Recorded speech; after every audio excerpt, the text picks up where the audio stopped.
मुमकिन हो तो जहरीली हवाओं से बचा लो, मुमकिन हो तो जहरीली हवाओं से बचा लो। दो चाहने वालों की तमन्नाओं का फल हूँ मैं, वक्त की दहलीज पे ठहरा हुआ पल। कायम है मेरी शान कि मैं ताज महल हूँ, मैं ताज महल हूँ। बहुत अच्छे बादशाह साहब कि मैं इस वक्त एक ऐसे कवि, एक ऐसे शायर से गुजारिश करूं जो पी के धुत है, लेकिन उसका नशा जो है उसकी शायरी में इस तरह से ढल गया है कि आप उसे सुनेंगे तो इस यकीन तक पहुंचेंगे कि मैकश वही मैकश है जो आलम मस्ती में संभले तो बहक जाए, बहके तो संभल जाए। मैं पी के धुत से गुजारिश कर रहा हूँ कि वो तशरीफ लाए और अपनी तंजिया और मज़ाहिया शायरी से, खास और व्यंग की कविता से कभी हमें बहका दें और कभी हमें संजीदा बनाने की कोशिश करें। पी के धुत।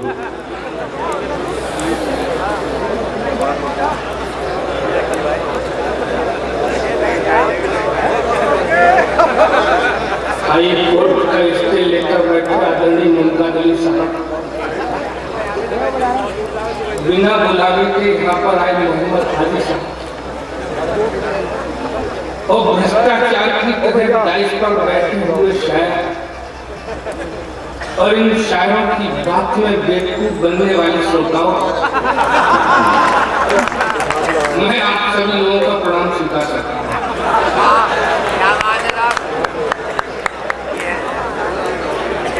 दोस्तों, मुशायरा बहुत अच्छी तरह से चल रहा है, आप लोग बड़े प्यार से, बड़ी मोहब्बत से मुशायरा सुन रहे हैं।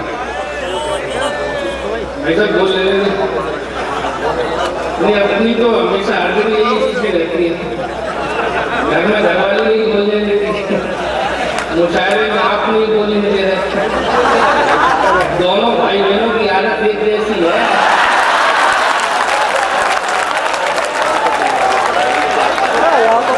पानी पिलवाया ओ भाई, पानी नहीं पिलवाया। कर रही है रिकॉर्डिंग करनी ना। पूरे हिंदुस्तान में इतने अच्छी तरीके से मुशायरा कहीं नहीं सुना जाता। वैसे ये बात मैं हर जगह यही बोलता हूँ।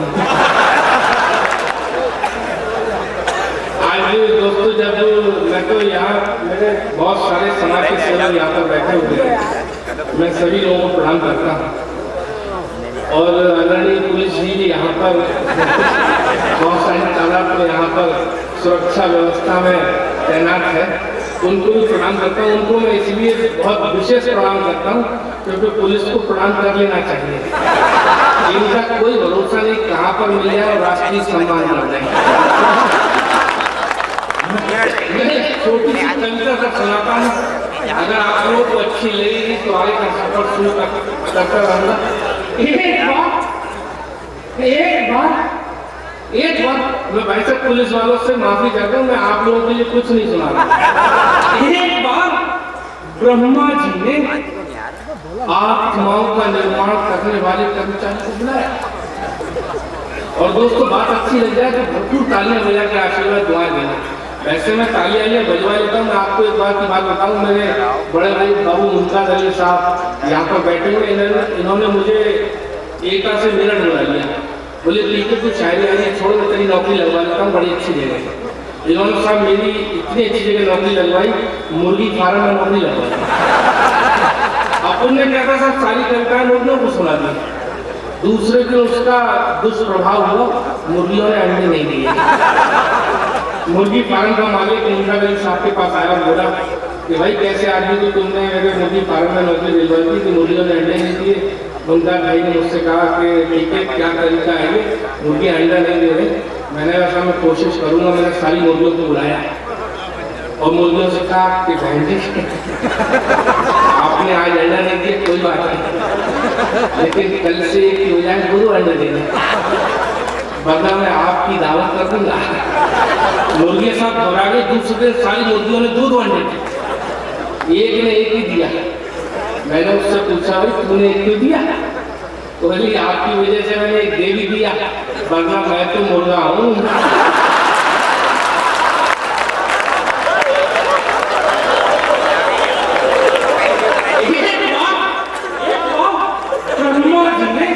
आत्माओं का निर्माण करने वाले कर्मचारी को बुलाया और उनसे यह आदेश सुनाया कि अति शीघ्र दुष्ट से दुष्ट प्रजाति के जीव जंतुओं की 1000 आत्माओं को पानी से भरे बड़े कड़ाव में डालें और पानी जलने तक उन आत्माओं को उबालें। फिर उनका इस तरह से घोटा बनाया जाए कि सारी आत्माओं से एक आत्मा निकल जाए। कर्मचारी बोला प्रभु यह कार्य तो बहुत ही घिनौना है, ब्रह्मा जी को ये करना पड़ेगा, कल एक पुलिस वाले का जन्म होना है।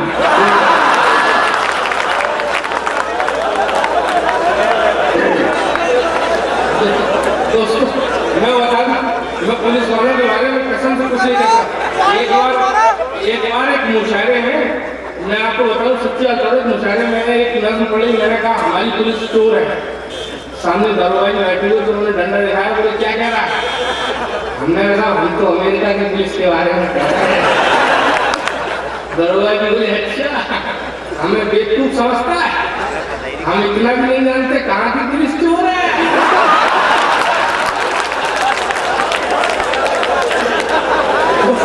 दोस्तों कसम से मैं सच बता रहा हूँ, उसी दिन से मैंने पुलिस वालों के ऊपर आज तक कुछ नहीं कहा। कभी नहीं कहता हूँ ये तू जहाँ भी मिल जाते मैं इसको दूर से देख के इनके चरण छू लेता हूँ, क्योंकि इनके चरण आचरण से ज्यादा अच्छे होते हैं। दोस्तों हम लोग, मैं एक छोटी सी गल करता हूँ, हम लोग पुलिस वालों के नेताओं के लिए बहुत कुछ उल्टा सीधा कहते हैं, लेकिन सच ये है कि हम जितना गलत कहते हैं उतने गलत भी लोग होते नहीं। कुछ लोग गलत होते हैं लेकिन बहुत सारे लोग इनमें ऐसे भी बहुत अच्छे होते हैं। मैं हिंदुस्तान का इकलौता एक ऐसा कवि, एक ऐसा छोटा सा शायर हूँ जो इन नेताओं के पक्ष के लिए अपनी नज़्म पढ़ता हूँ। आपने देखा होगा कि आज हमारे संस्कृति में जो गिरावट आई है, हमारे घरों में हमारी सोच के बीच में गिरावट आई है, उसका एक बहुत बड़ा कारण है ये फिल्म इंडस्ट्री। आपने भी पिछला लोकसभा का चुनाव देखा होगा दोस्तों, इस लोकसभा के चुनाव में जितने लोग इस फिल्म इंडस्ट्री से चुनाव लड़े सारे के सारे जीते। मेरे मन में कल्पना हुई अगर इस देश की लोकसभा में फिल्म इंडस्ट्री से ही सारे लोग चुनाव जीत के आ जाएंगे तो इस देश की स्थितियां और परिस्थितियां क्या होंगी, हम लोग कैसे जिएंगे, कैसे रहेंगे। वहां से नजर रखता हूँ और मुमताज अली साहब की और मोहम्मद अली साहब की इजाजत चाहता हूँ। एक बार जोरदार तालियां बजा के मुझे हौसला देने को। फिल्मी हस्ती पहुंच गई है दिल्ली के दरबारों में, फिल्मी हस्ती पहुंच गई है दिल्ली के दरबारों में, ईलू ईलू गाएंगे सब गलियों में चौबारों में। फिल्मी हस्ती पहुंच गई है दिल्ली के दरबारों में, ईलू ईलू गाएंगे सब गलियों में चौबारों में। लोकसभा की अधिवेशन की बैठक में जब जाएंगे, टीप टाप को चिकने चुपड़े चेहरे सब मुस्काएंगे, जूते चप्पल नहीं चलेंगे, ना कुर्सी कोई तोड़ेगा और बसंती का तांगा भी लोकसभा में दौड़ेगा। बसंती का तांगा भी लोकसभा में दौड़ेगा कि लोकसभा की छत के ऊपर धर्मेंद्र चढ़ जाएंगे, हमें बसंती दिलवा दो मौसी वरना मर जाएंगे, कि हमें बसंती दिलवा दो मौसी वरना मर जाएंगे, कि पहन के चश्मा जॉनी लीवर सारी फाइलें जांचेगा और गोविंदा ठुमक ठुमक कर लोकसभा में नाचेगा। पहन बिपाशा छोटे कपड़े कूल्हे जब मटकाएगी और मल्लिका शेरावतनी चुम्बन दृश्य दिखाएगी, बिकनी पहन के लारा दत्ता बजट पास करवा देगी, कपड़े ज्यादा पहनेंगे उन पर पोटा लगवा देगी, कपड़े ज्यादा पहनेंगे उन पर पोटा लगवा देगी। रोज से कटी खबर मिलेगी पढ़ने को अखबारों में, फिल्मी हस्ती पहुंच गई है दिल्ली के दरबारों में, कि फिल्मी नियम बनेंगे सारे, फिल्मी ही अंदाज मिलेगा, गप्पम टप्पम चलेगा सब कुछ, फिल्मी ही आगाज मिलेगा।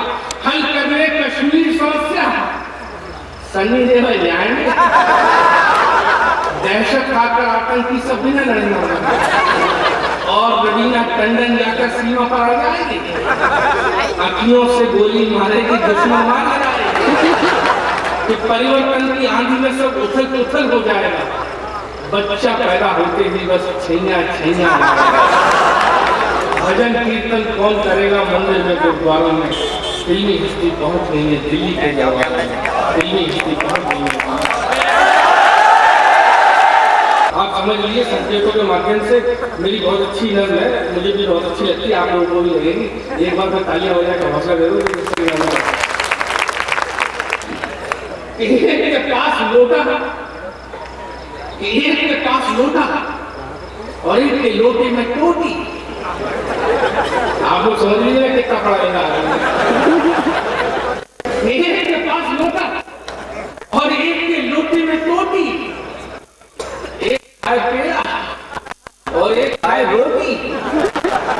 एक के पास लोटा और एक के लोटे में टोटी, एक खाए पेड़ा और एक खाए बोटी। बोटी वाले की दाढ़ी, पेड़ा वाले की चोटी, बोटी वाले की दाढ़ी, पेड़ा वाले की चोटी। चोटी वाला मोहन, दाढ़ी वाला सलमान, सलमान का अल्लाह, मोहन का भगवान, भगवान की पूजा, अल्लाह की अज़ान। एक हिंदू एक मुसलमान, हिंदू मुस्लिम भाई भाई, ईद मुबारक होली आई, गले मिले और खाई मिठाई, खत्म मिठाई लड़े की लड़ाई। बहुत अच्छी बात कहता था। असल ये दोस्तों कि जब तक हम लोग, मैं ये बात पूरे उदाहरण के साथ पेश करता हूँ, क्योंकि जब तक हम लोग भाई भाई बनते रहेंगे कभी ये नहीं रह सकते। इतिहास गवाह है, हम लोगों को आपस में दोस्त बनकर रहना चाहिए। इतिहास इस बात की गवाही देता है कि भाइयों में तो बंटवारा होता है, लेकिन दोस्तों में कभी बंटवारा नहीं होता। और जिस दिन हम दोस्त बन जाएंगे दोस्तों, जिस दिन हम दोस्त बन जाएंगे, हम लोगों के बीच में कोई भी गलतफहमी नहीं आएगी, हम बहुत मोहब्बत से रहेंगे। और दोस्तों मैं आपको बता दूं, मेरी छोटी सी कविता है, उसके लिए फरमाइश हुई है। एक रिकॉर्डिंग आपने देखा हो किसी गली में मोहल्ले में कोई पागल आया था और उस पागल को 4-8-10 लोग जब अकीबंद लोग उसको परेशान करते हैं, छेड़ते हैं, तो मैंने उस दृश्य को देखा, उस सीन को देखा, तो एक अजीब सी मेरे अंदर भावना उत्पन्न हुई। मैंने उसको छोटी सी नज़्म में रखा और तंज करने की कोशिश की, जहाँ से कौमी एकता की हम बात करते हैं। एक बार हिम्मत है तो मैं वो नज़्म सुना दूँ, तालियां बजा के हिम्मत देती। दिल्ली शहर में चांदनी चौक के पास, दिल्ली शहर में चांदनी चौक के पास मैं चलते चलते रुक गया नयास, नजर घुमाई तो देखा फुटपाथ पर एक पागल सा आदमी खड़ा था। दिल्ली शहर में चांदनी चौक के पास मैं चलते चलते रुक गया नयास, नजर घुमाई तो देखा फुटपाथ पर एक पागल सा आदमी खड़ा था, जो लगभग मुझसे 10 वर्ष बड़ा था। कपड़े फटे पुराने और बाल भी बड़े थे। कुछ लोग उसे घेरे हुए खड़े थे। तभी सज्जन बोले, लगता है ये आवारा। दूसरे बोले, नहीं ये इश्क का मारा। तीसरे ने झट से बीड़ी जलाई और उस पागल की तरफ बढ़ाई। हाथ जोड़कर पागल से बोला, हे महाराज, मैं तो आपको अच्छी तरह से जानता हूँ, आपकी ताकत को पहचानता हूँ, मुझ पर कृपा करो और मेरे कष्ट मिटा दो। एक आध सट्टे का नंबर ही बता दो। मुझ पर कृपा करो, मेरे कष्ट मिटा दो, एक आध सट्टे का नंबर ही बता दो। तभी साहब चौथे ने उस पागल से पूछ लिया, तू हिंदू है या मुसलमान? तभी साहब चौथे ने उस पागल से पूछ लिया, तू हिंदू है या मुसलमान, किस बिरादर का है? इतना सुनते ही पागल का गुस्सा सातवें आसमान पर, उसने तमाचा जड़ दिया सज्जन के कान पर और झूमते हुए अपने अंदाज में बोला, बड़ी अजीब बात पूछता है, बड़ी अजीब बात पूछता है। एक पागल से उसकी जात पूछता है। बहुत अच्छे, बड़ी अजीब बात पूछता है, बहुत अच्छे, बड़ी अजीब बात पूछता है। एक पागल से उसकी जात पूछता है, उसका घर पूछता है, धन का मर्द पूछता है। अरे तू सवाल बड़ा ही डर पूछता है। किसी पागल की कोई जात कोई धन नहीं होता। हम पागलों के यहाँ कभी अधर नहीं होता। हम पागल किसी अबला के साथ बलात्कार नहीं करते, हम कभी मजलूमों पर अत्याचार नहीं करते, हमने कभी मस्जिद और मंदिर नहीं तोड़े, हमने जाकर किसी शहर में बम नहीं फोड़े, हम कभी आवाम में आग नहीं लगाते हैं, हम आदमी से नहीं लड़ते हैं। एक पागल से उसकी जात पूछता है, एक पागल से उसकी जात पूछता है, उसका धर्म पूछता है, धर्म का मन पूछता है। अरे तू सवाल बड़ा ही धर्म पूछता है। किसी पागल की कोई जात कोई धर्म नहीं होता। हम पागलों के यहाँ कभी अदर नहीं होता। हम पागल किसी अबला के साथ बलात्कार नहीं करते, हम कभी मजलूमों पर अत्याचार नहीं करते, हमने कभी मस्जिद और मंदिर नहीं तोड़े, हमने जाकर किसी शहर में बम नहीं फोड़े, हम कभी आवाम में आग नहीं लगाते हैं, हम कभी आदमी को आदमी से नहीं लड़ाते हैं। हमें क्या पता हम हिंदू हैं या मुसलमान हैं, लेकिन आपसे बेहतर इंसान है। बहुत अच्छे, बहुत अच्छे, बहुत अच्छे। दोस्तों, 4 में से अर्ज करता हूँ कि जलाकर खून दिल अपना जमाने को हंसाते हैं, कि जलाकर खून दिल अपना जमाने को हंसाते हैं।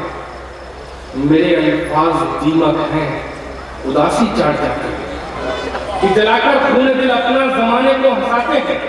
मेरे अल्फाज दीमक हैं, उदासी चाट जाते हैं, और तुम अपने गम मुझे दे दो, बहुत एहसान मानूंगा। ये मेरे खानदानी है, मुझी को ला सकते हैं, ये मेरे खानदानी है और मुझी को ला सकते हैं।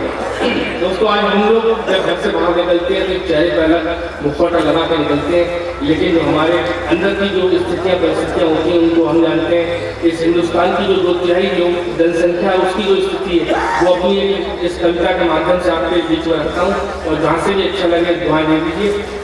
एक छोटी सी भूमिका बनाता हूँ, एक परिवार ले लेता हूँ, आपका या अपना या किसी व्यक्ति का यहाँ पर बैठे हुए। एक शर्मा जी का कैरेक्टर, उनकी 2 बेटियां, एक बेटा और बीमार पत्नी, वहां से एक आम हिंदुस्तान की आम परिवार की कहानी आपके सामने रखता है।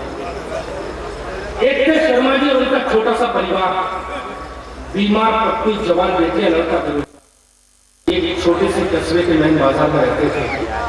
समय, समाज और सियासत का कहर मिलजुल के सहते थे। और दोस्तों, इस नज़म को मैं आदरणीय बाबू मुमताज अली साहब के कदमों में रखता हूँ, और इस आशा के साथ कि मुझे दुआएं देंगे, और कहीं भी अगर हो सकेगा उनके राजनीतिक कैरियर में तो हम जैसे जिंदगी जीने वाले लोगों के लिए जो कुछ कर सकते हैं वो करने की कोशिश करेंगे। एक शर्मा जी